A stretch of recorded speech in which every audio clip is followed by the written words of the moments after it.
Mansa ST ડેપોમાં વર્તમાન ધારાસભ્ય જે.એસ. પટેલના વરદ હસ્તે માણસાથી દ્વારકા બસની મુસાફરી માટે લીલી ઝંડી આપી અને આ બસને રવાના કરવામાં આવી હતી.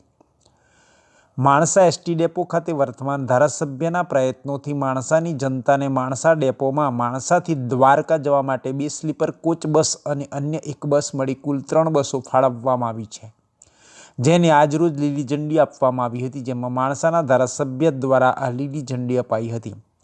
ધારાસભ્ય જે.એસ. પટેલ, CWC ચેરમેન નવીનભાઈ વ્યાસ, સેવાનુરાગી દિનેશભાઈ વ્યાસ, માણસા તાલુકા શહેર સંગઠનના પ્રમુખશ્રીઓ, મહામંત્રીશ્રીઓ તેમજ માણસા તાલુકાના પ્રમુખો તેમજ પૂર્વ પ્રમુખો સહિતના નગરસેવા સદન તેમજ પૂર્વ કોર્પોરેટરો, APMCના ચેરમેનશ્રી તેમજ માણસા ભાજપના કાર્યકર્તાઓ ખાસ ઉપસ્થિત રહ્યા હતા.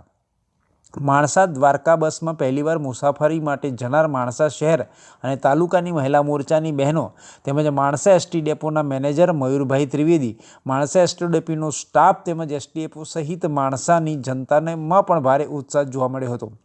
માણસાથી દ્વારકા બસ સ્લીપર કોચ મુસાફરી કરવા માટે અને દ્વારકા જઈ દ્વારકાધીશના દર્શનનો લાભ લેવા માટે માણસામાંથી જ એસટી ડેપોમાંથી બસ ચાલુ થવાથી હવે અનેરો ઉત્સાહ જોવા મળ્યો હતો ભક્તોમાં તેમજ ભારે જનમેદની પણ જોવા મળી હતી.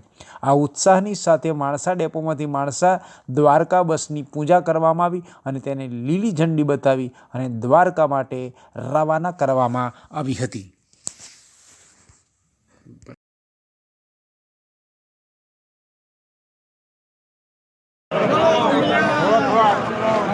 બોલો દ્વારિકા દ્વારિકા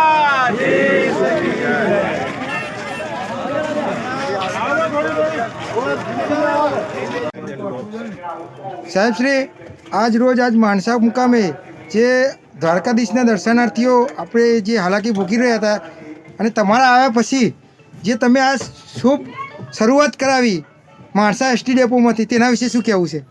અત્યાર સુધી સતત સરકાર કોઈ પણ કામ હોય તો ત્વરિત નિર્ણયો લીધેલા છે અને આજે પણ તમે જોઈ શકો છો માણસાથી દ્વારકા માટે સ્લીપર કોચ જેનો આજે શુભારંભ થઈ રહ્યો છે.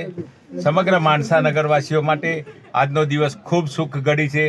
જ્યારે 22 તારીખે રામલલ્લા અયોધ્યાની અંદર જ્યારે પોતાના ઘરે બિરાજ છે ત્યારે એક અનેરો ઉત્સાહ આખા નગરમાં છે અને જ્યારે આ દ્વારકા માટે બસ વ્યવસ્થા શરૂ થઈ છે ત્યારે આપ પણ જોઈ શકો છો કે જ્યારે ધર્મપ્રેમી જનતા માટે આ સુંદર સુવિધા સરકારે આપી છે. માટે અમારા મુખ્યમંત્રી ભૂપેન્દ્રભાઈ પટેલ સાહેબ, વાહન મંત્રી હર્ષભાઈ સંઘવી સાહેબ અને જેનું માદરે વતન છે એવા અમારા સૌના હૃદય સમ્રાટ એવા અમિતભાઈ શાહ સાહેબ ને ખરેખર અમે એટલા હર્ષથી આ લોકોને આભાર વ્યક્ત કરીએ છીએ કે સતત માણસા ઉપર દરેકની નજર છે અને દરેક લોકો માણસા માટે સતત જે સારા કામો માટે અમને ત્વરિત જે પણ માગ કરી હોય એ તાત્કાલિક અમને પૂરી પાડી છે. એ માટે સરકારનો અને દરેકનો હૃદયથી ખૂબ ખૂબ આભાર માનું.